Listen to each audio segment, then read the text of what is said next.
Hello, welcome to your first video for this week. This week we're talking about probability. So without further ado, let's go ahead and get started and talk about these definitions.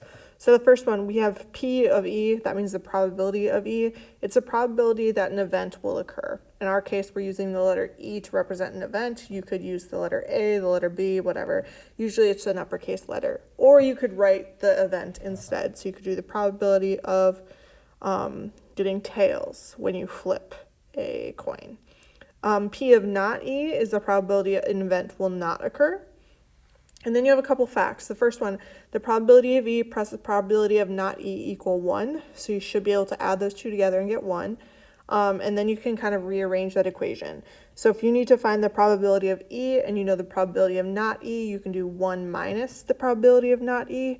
And then vice versa. If you want to find the probability of not E and you have the probability of E, you'll do 1 minus the probability of E. All right, and I know that was just a minute of jibber jabbering, so let's go ahead and look at our next problem.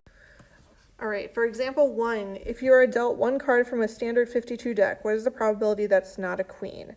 So we are looking for the probability that's not a queen. One thing to note, in a 52 deck of cards, I feel like I said that weird, but the number of queens you have is 4. So there's 4 queens in a full deck. So that will be useful to us. So first things first, we're going to find the probability that it's a queen. I'm going to go ahead and just abbreviate this with P of Q. So the probability of Q.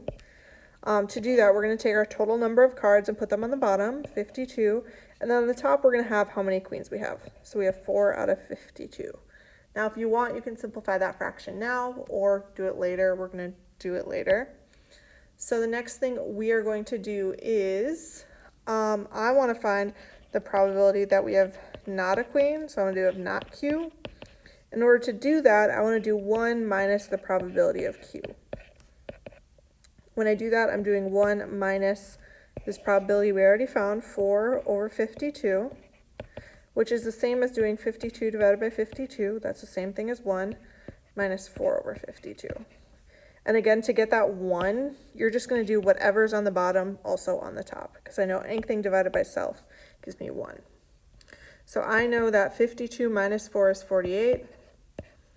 We're going to simplify my fractions. You're looking for a number you can divide both the top and the bottom by evenly.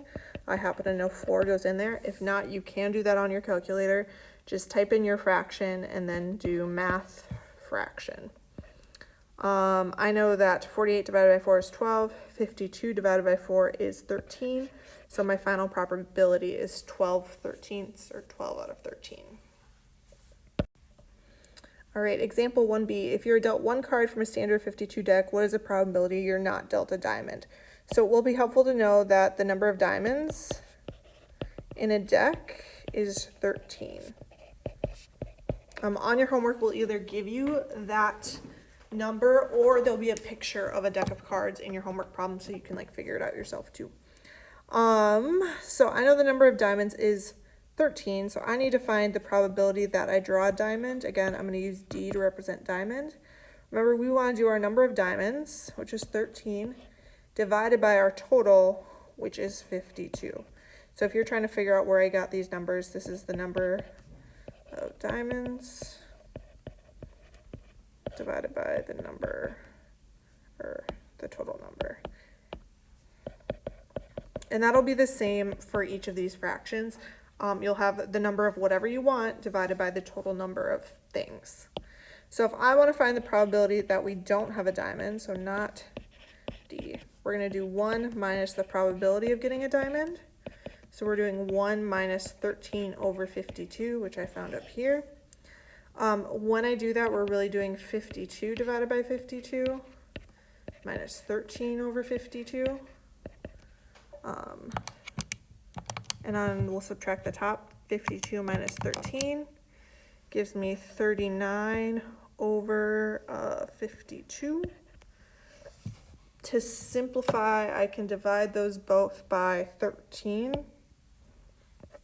Which again, if you don't know, you can guess and check, or just type in your fraction, hit enter, and then do math fraction. When I simplify that, I will get 3 over 4. So my final answer is 3/4. All right, thank you for watching. You do have a couple more videos today, but as always, thank you. And if you have any questions, don't hesitate to ask your teacher.